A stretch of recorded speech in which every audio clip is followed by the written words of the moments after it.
The sale and closing of Coney Island has come as much of a shock and disappointment to local residents, and Cincinnatians are wasting no time in trying to save this place.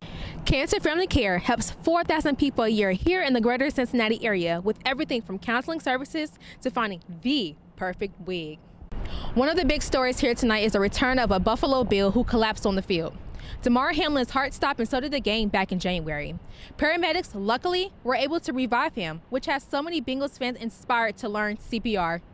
Some diehard fans have been standing outside Coney making noise and encouraging others to join them. I came out last weekend to hold up my sign that said honk to save Sunlight Pool. I had a lot of great interactions with people, a lot of people honking, stopping, smiling, sharing their stories. And so I thought it's worth trying again. Victoria Vogelstein is like many Coney fans.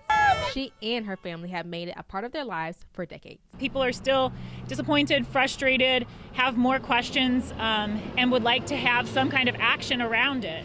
Now, as far as how I felt when I got the news, felt like someone cut my heart out. Sally Gaylord has been swimming here for 40 years. No one understands how important this venue is until you're here during the summer. It's not just about coming to Coney, it's about the atmosphere, the environment, the history, the caring that you have in nurturing with friends that you don't see any other time during the year. But mostly because it teaches kids how to swim. Those are some of the reasons why the movement to save Coney Island is attracting people of all ages. For a park that began in 1886, with the Sunlight Pool opening in 1925.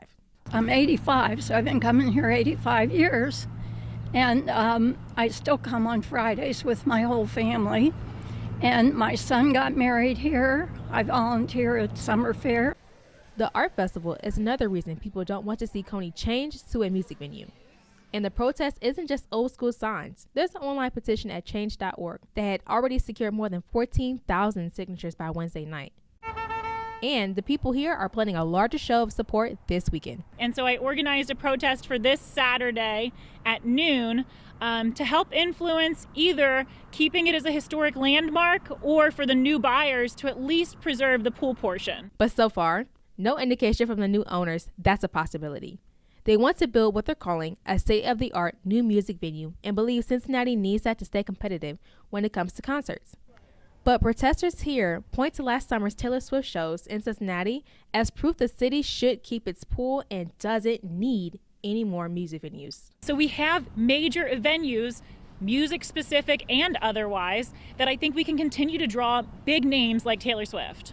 So for now, fans of Coney will keep working to draw up more people to support their efforts to keep the pool open. Kyla Estelle, Spectrum News. Wow, I haven't seen it down in a long time. I know. Kathy Nomeyers, a volunteer who helps cancer patients find a fitting wig to wear when they lose their hair from treatments like chemotherapy.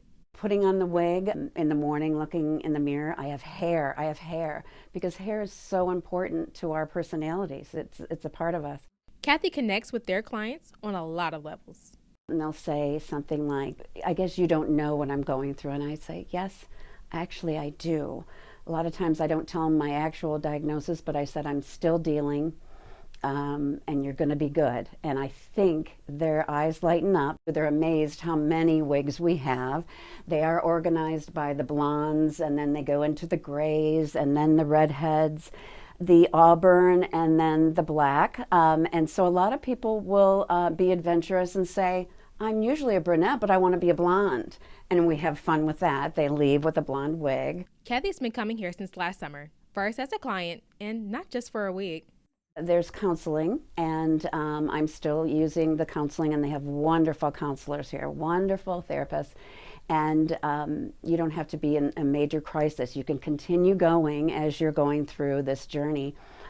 So there's counseling for your support group, your caregiver, which is wonderful because they need it too. Our main mission is to provide mental health counseling for cancer patients and their family members. It's to help deal with the emotional side of the cancer journey. You know, we're really fortunate in our region to have great oncology care, but that mental health piece is the piece that we take care of. Jill Settlemeyer is the executive director of Cancer Family Care. There are a lot of studies that show that people who are dealing with the mental health piece of it are more likely to adhere to their treatments. They're more likely to be sleeping better. They're more likely to eat better. So that whole treating the whole patient has really become, vital to cancer survivorship. And a part of that mental support can come from wearing a wig and feeling better about yourself. I'm going to fight this, and I'm going to look good doing it. You can take it one way or the other. You can take it as the worst thing that's ever happened to you, or you can take it as, this is something that happened to me, and now I'm going to make something good come out of it. Like helping another woman find a wig. Just be positive and help other people. Don't you feel wonderful and beautiful? I do. Kyla Estelle, Spectrum News. Shock advised. Last week, the Bengals invited fans to the field for a free workshop on how to perform CPR. They teamed up with Kettering Health and Sentize and one of the country's top CPR trainers from the American Heart Association. Being in this city means something different. I'm super proud to be part of this and super proud that all these people felt it was important to be here today. Allison Elliott traveled here from Texas to lead the training. I see the lives that are saved, and to be able to get these people out here to realize how easy it is to do compressions and use an AED. People like Anita and Rick Bailey. We think it's important for everyone to know CPR, and we both wanted to come and learn, and for me, relearn. The Baileys were impressed with the first responders who saved Hamlin, and they're happy he's coming back to the Bengals Stadium. Boy, that was a scary time for everyone. We were not in the stand, but we were watching on TV. It was very scary. I know people worldwide were praying for him. Glad to see that he's back on the field and playing. It's a great story of a success. Kyla Estelle, Spectrum News.